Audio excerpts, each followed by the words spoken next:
Escuchemos al pastor Víctor Manuel Buitrago y la sabiduría de la palabra de Dios para hoy.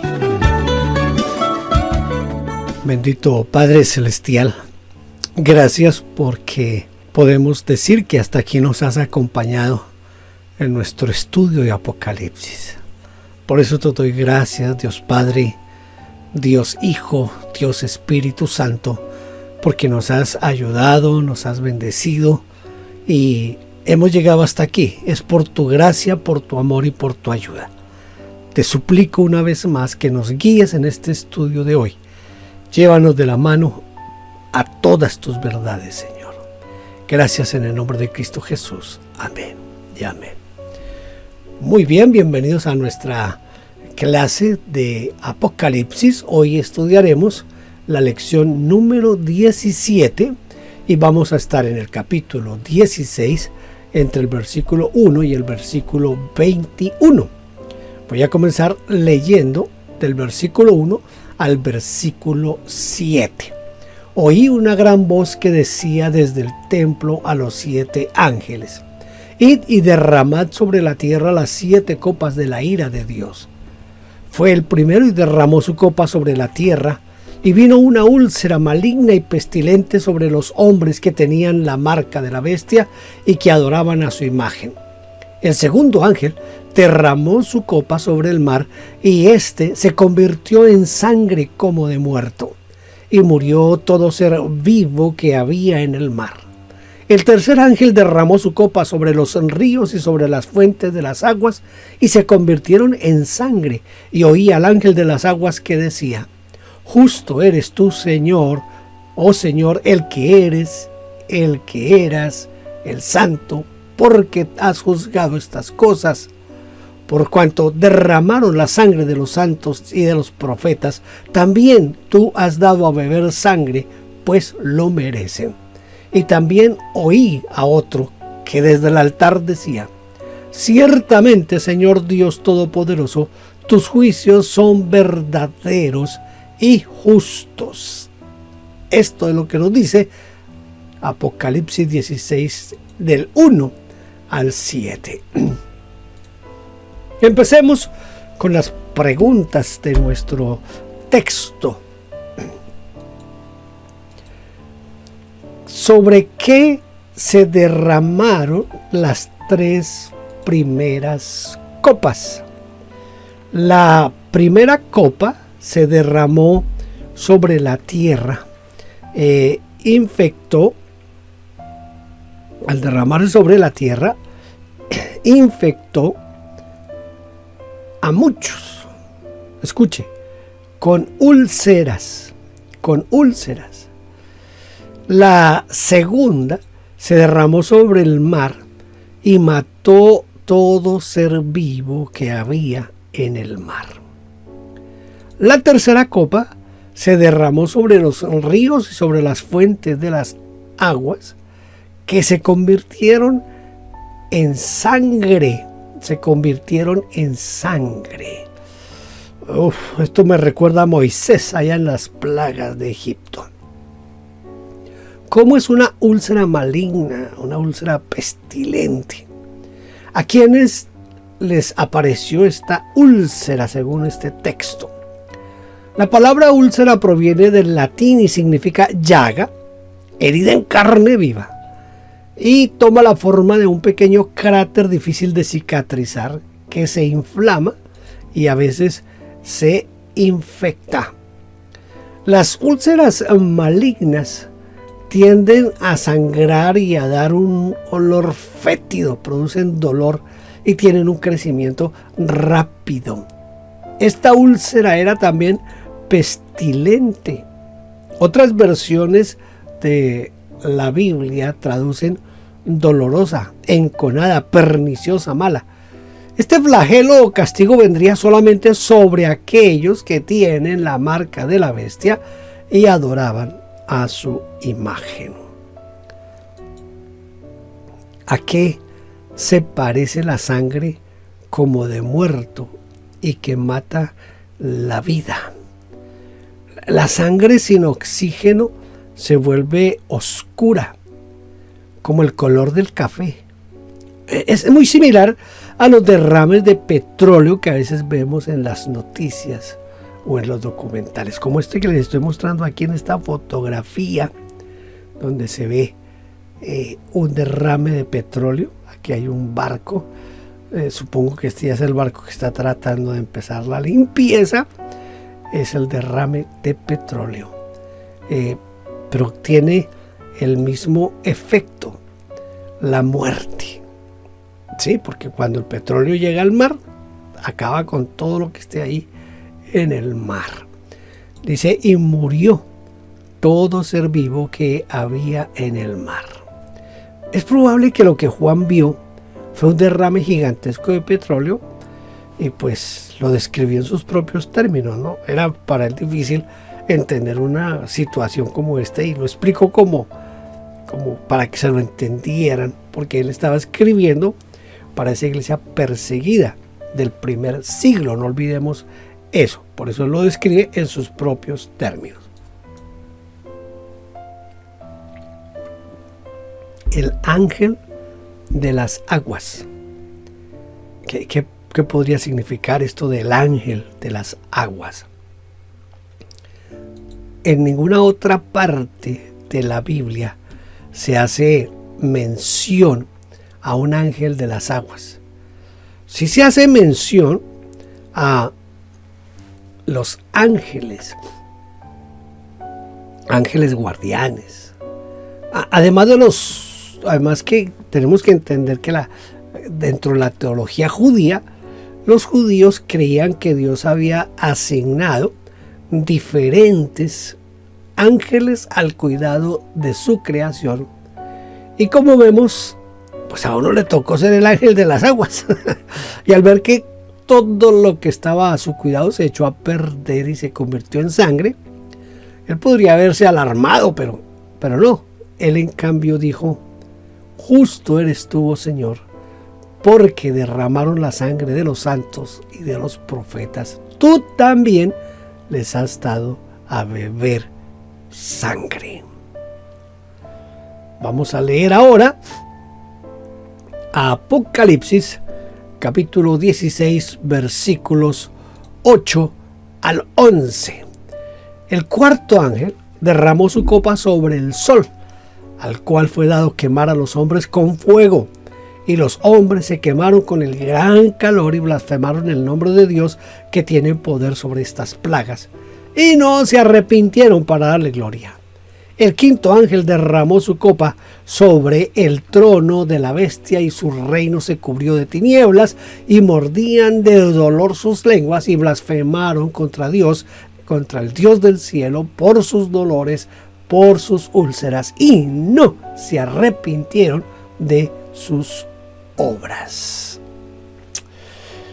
Ese es el problema con muchos, que se van endureciendo en lugar de cambiar de actitud, se endurecen un poquito más. Pero bueno, ¿qué podemos hacer, verdad? Esa es la historia del hombre. ¿Cuál fue la reacción de los hombres al sufrir las consecuencias de la cuarta y quinta copa? ¿Y qué nos podría enseñar a nosotros esto? Cuando el cuarto ángel derramó su copa sobre el sol, los hombres se quemaron con el gran calor. Su reacción fue el insulto.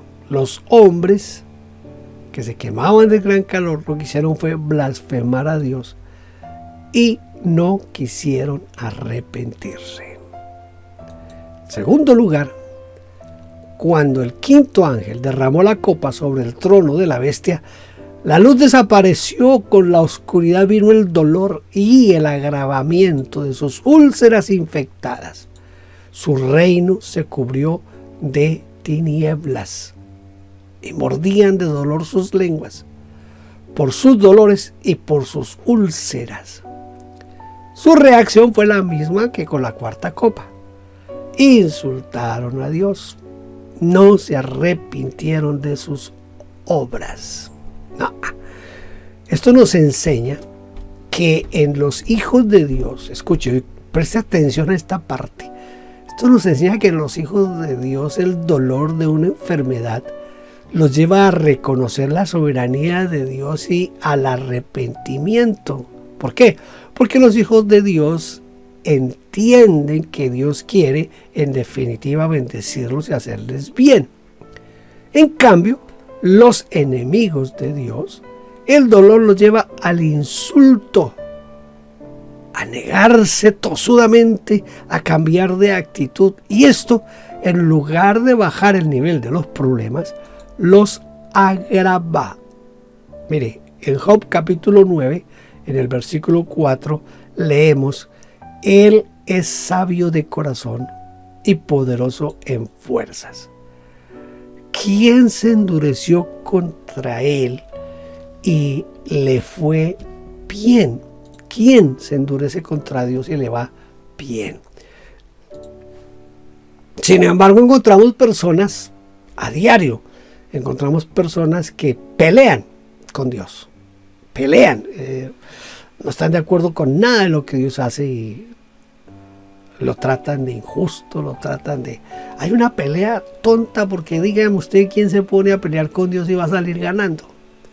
Pero así somos. Vamos a leer los versículos 12 al 16. El sexto ángel derramó su copa sobre el gran río Éufrates y el agua de este se secó para que estuviese preparado el camino a los reyes del oriente. Y vi salir de la boca del dragón y de la boca de la bestia y de la boca del falso profeta 3 espíritus inmundos a manera de ranas, pues son espíritus de demonios que hacen señales y van a los reyes de la tierra en todo el mundo para reunirlos a la batalla de aquel gran día del Dios Todopoderoso. Y aquí yo vengo como ladrón, bienaventurado el que vela y guarda sus ropas para que no ande desnudo y vean su vergüenza. Y los reunió en el lugar que en hebreo se llama Armagedón. El Armagedón. Aquí vienen cosas bien interesantes. bien interesantes para nosotros.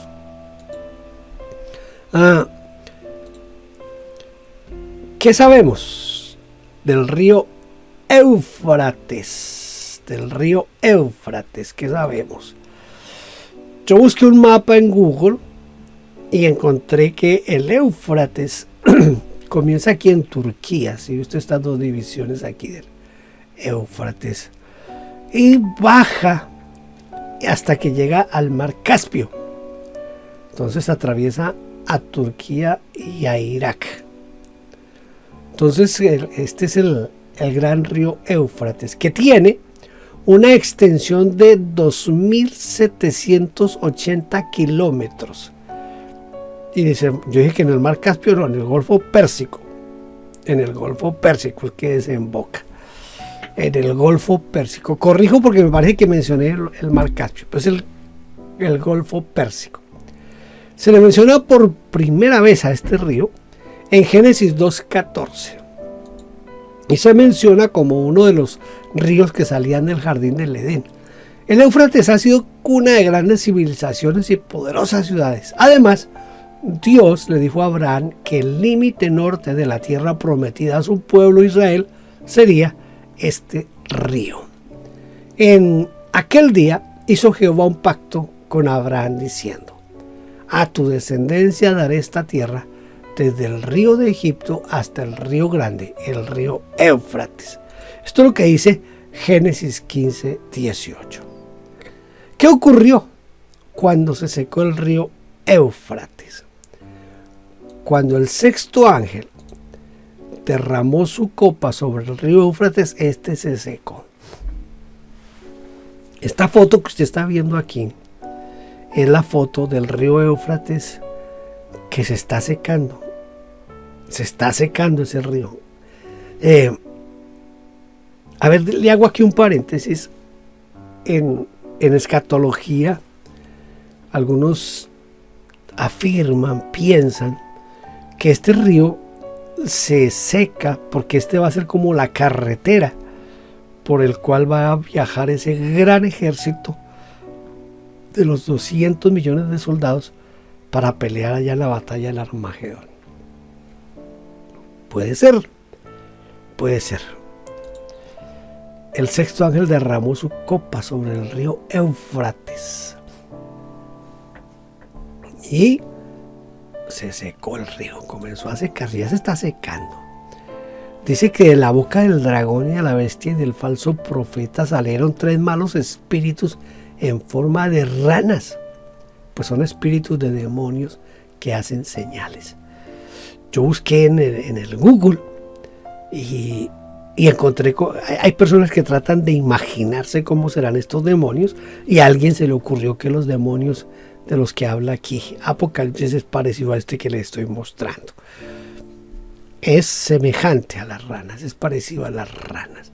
Entonces dice que salieron 3 malos espíritus en forma de ranas. Estos 3 espíritus demoníacos se introducen en todos los gobernantes del mundo para reunirlos para la gran batalla de Armagedón. Se dirigen a los reyes del mundo entero, los van a reunir para la batalla del día grande de Dios, Señor del universo, dice la versión latinoamericana. ¿Qué es el Armagedón? La palabra Armagedón está compuesta por 2 palabras, Ar y Magedón. Ar es revelación y Magedón en referencia a la localidad de Megido, y hace referencia a un gran valle llamado Esdraelón que está cerca de la ciudad de Megido.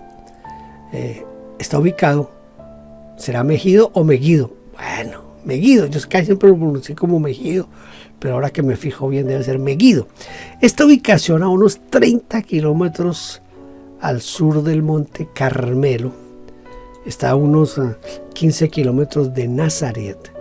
Aquí es donde Débora y Barak destrozaron al ejército de Sísara y sus 900 carros cerrados. Usted ha leído Jueces capítulos 4 y 5, ¿verdad?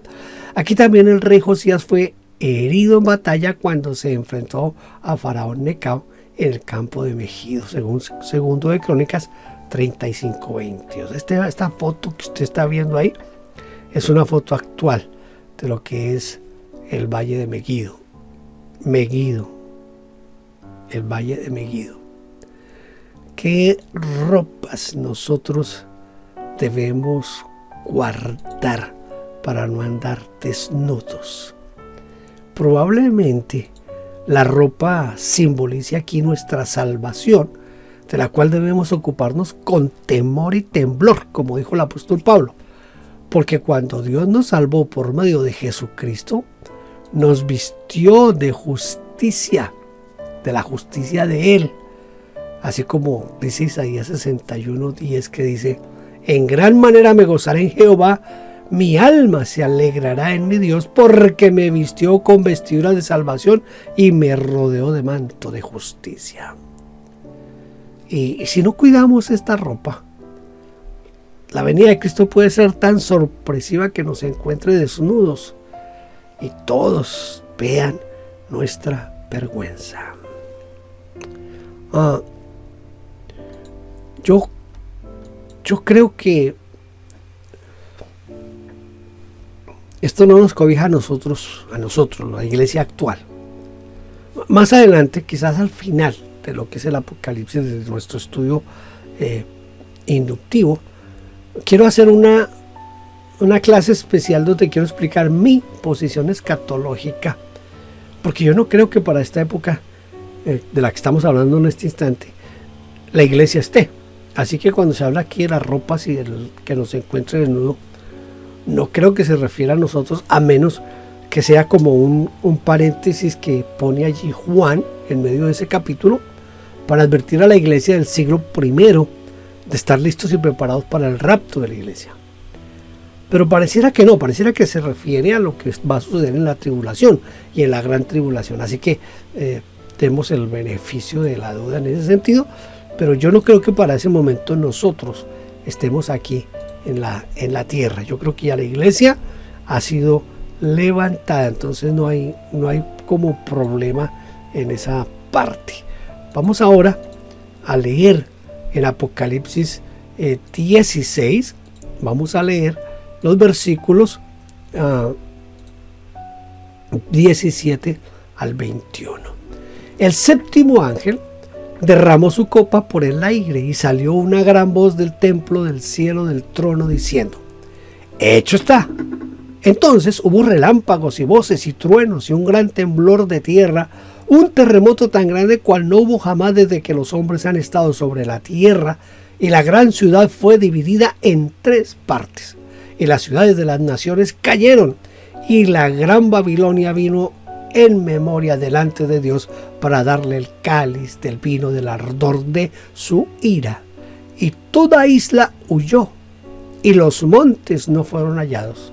Y cayó del cielo sobre los hombres un enorme granizo como del peso de un talento, y los hombres blasfemaron contra Dios por la plaga de granizo, porque su plaga fue sobremanera grande, grande, grande, grande. Ay, tremendo aquí todo lo que pasa en esta parte del Apocalipsis. ¿Qué es lo que produce entonces la séptima copa? La séptima copa fue la última y fue derramada por el aire y completó el ciclo de los juicios de Dios con una declaración final y contundente. Y salió una gran voz del templo, del cielo, del trono, diciendo: hecho está. Hecho está. La palabra que se utiliza aquí es guenomen, es decir, sucedió o se acabó. Según la Nueva Biblia Española es un hecho. Y esta palabra produjo relámpagos, voces y truenos. También produjo un gran terremoto en la tierra. Dice que el mayor de toda la historia de la humanidad. Nunca se ha tenido un terremoto como este. La gran ciudad fue dividida. Yo me puse a mirar cuáles son los terremotos más grandes que ha tenido la humanidad hasta hoy. Y el mayor terremoto en la historia de la humanidad se registró en la localidad de Valdivia, ubicado allá en la zona austral de Chile, el 22 de mayo de 1960. Escuche, tuvo una magnitud de 9.5 grados en la escala de Richter y fue precedido por un terremoto, escuche, de 7.7 en la misma escala de Richter el día anterior en la ciudad de Concepción.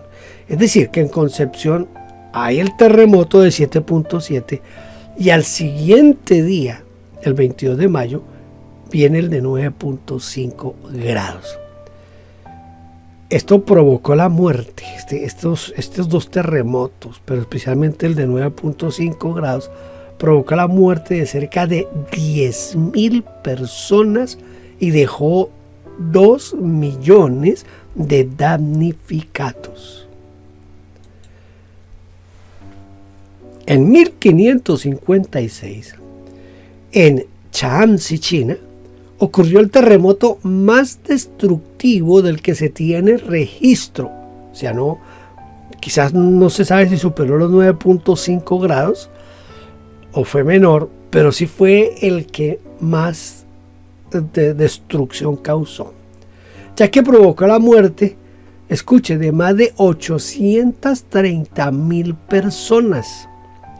Una destrucción casi total de un área de 840 kilómetros a la redonda.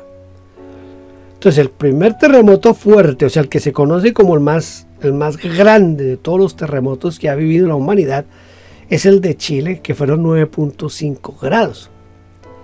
Pero el de China produjo 830.000 muertes y destruyó 840 kilómetros a la redonda. Entonces dice aquí, en esta parte del Apocalipsis, dice: un gran terremoto en la tierra el mayor de toda la historia. O sea que estos dos terremotos o estos tres terremotos de los que le estoy hablando, y usted puede buscar en la internet y encuentra la cantidad de terremotos que ha habido fuertes, pero estos dos que le estoy mostrando no son nada comparados a los que van a pasar en la gran tribulación. Que Dios nos ayude y Dios nos bendiga, gracias a Dios, porque la iglesia ya no estará aquí en la tierra. Tercero, la gran ciudad fue dividida en tres partes. Algunos creen que la gran ciudad representa el sistema político, social y filosófico de la humanidad. Es decir, que toda su civilización será quebrada. Cuarto, la gran Babilonia, que representa a Roma, recibirá el juicio de Dios, el cáliz del vino del ardor de su ira. Quinto, toda la tierra se volvió plana. No encontraron elevación en ninguna parte, ni en el mar ni en la tierra. Toda isla huyó y los montes no fueron hallados. Es que ese terremoto va a ser una cosa bien seria.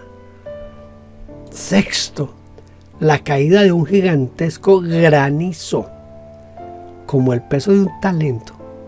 Podemos observar que si bien Dios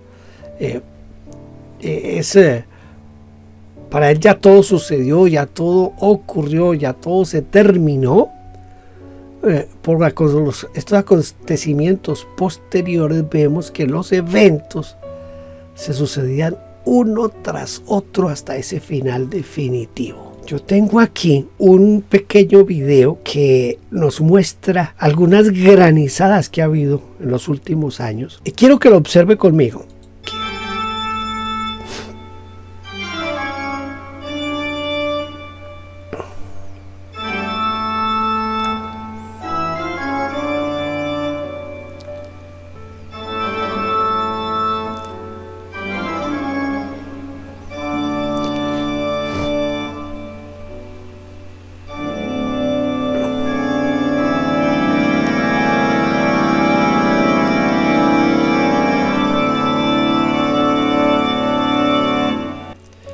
Estos granizos que usted ve aquí en este pequeño video son granizos que hicieron destrucción en carros, en los techos de las casas, destruyeron árboles, una gran cantidad de cosas que hicieron estos granizos.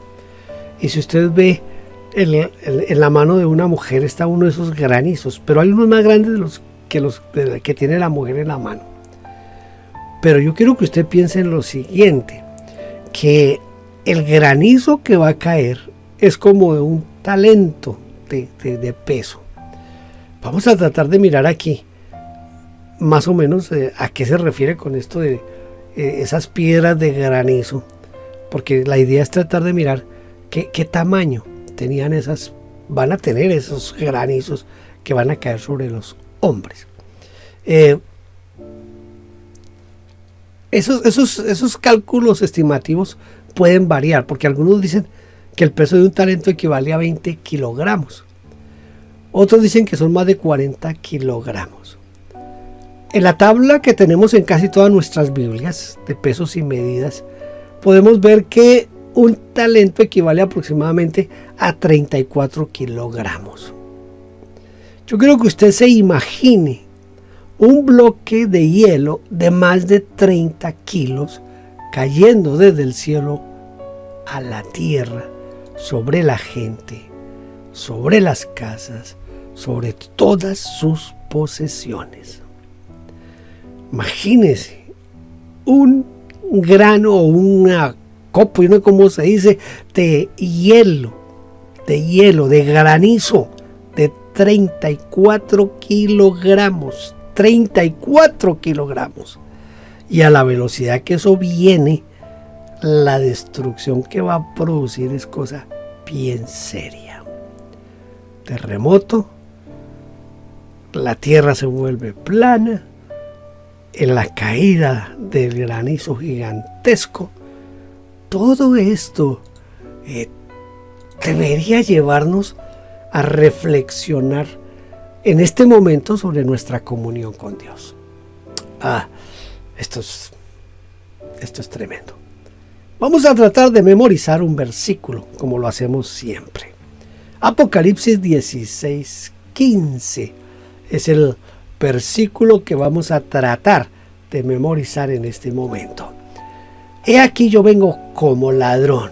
Bienaventurado el que vela y guarda sus ropas para que no ande desnudo y vean su vergüenza. He aquí yo vengo como ladrón. Bienaventurado el que vela y guarda sus ropas para que no ande desnudo y vean su vergüenza. A aprendérnoslo. Pero tengo aquí lo que podríamos llamar como un bonus track. Yo lo he llamado un apéndice, un pequeño apéndice. Me parece importante que veamos esto. Son 3 pasos para entender el Apocalipsis. Son como 3 formas que son indispensables para que entendamos el Apocalipsis. Los 3 pasos son la iglesia, la semana 70 y el reino. La iglesia la tenemos entre el capítulo 1 y el capítulo 4. La semana 70 la tenemos entre el capítulo 5 y el 19. Y el reino entre el capítulo 20 al 22. Cuando hablamos de la iglesia entre el capítulo 1 y 4, yo no toco aquí el capítulo 1 porque es un capítulo súper especial. Toco solamente los capítulos 2, 3 y 4. El capítulo 2 y 3 nos habla sobre la iglesia en la tierra. Ahí es donde nos menciona a Éfeso, Esmirna, Pérgamo, Tiatira, Sardis, Filadelfia y la Odisea. Y el capítulo 4 nos muestra la iglesia en el cielo. O sea, ya no vamos a estar. Así que cuando comienza la semana 70, en el capítulo 5, la iglesia no está en la tierra, la iglesia está en el cielo. En esta semana 70, que es el tiempo de la tribulación y la gran tribulación, es donde aparecen los 7 sellos, las 7 trompetas, hay 7 personajes, hay 7 copas. Y el reino, que es ya la parte final, es el milenio, los cielos nuevos, la tierra nueva y la eternidad. Esta es la mejor manera de mirar, observar el Apocalipsis. Esto nos lleva a una comprensión más exacta de todo lo que se trata en el Apocalipsis. Por eso, cuando usted lea Apocalipsis, después del capítulo 5, siempre recuerde, esto no toca con la iglesia, toca solo con el pueblo de Israel, porque la semana 70 es para Israel. Acuérdese lo que se le dijo a Daniel. A Daniel se le dijo 70 semanas están determinadas ¿para quién estaban determinadas esas 70 semanas? Las 70 semanas estaban determinadas para tu pueblo y tu ciudad, o sea, la santa ciudad que es Jerusalén. ¿Quién era el pueblo de Daniel? Israel. ¿Cuál es la ciudad? Jerusalén. Las 70 semanas son exclusivas del pueblo judío y de la ciudad de Jerusalén. Ahí, eso es clave en la interpretación, primero de las 70 semanas y en la interpretación en la escatología. Si no se tiene bien claro esta parte, por eso es que se falla tanto en la forma de ver todo lo que tiene que ver con la escatología, con los eventos al final de los tiempos.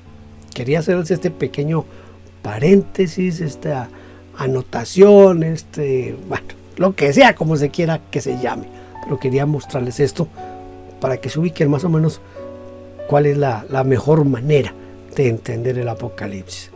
Gracias por haber estado conmigo. Hemos terminado ya nuestra lección número 17. Los espero en la lección número 18. Dios les bendiga. Gracias por vernos. No olvide suscribirse, dar like y tocar la campanita. Dios le bendiga.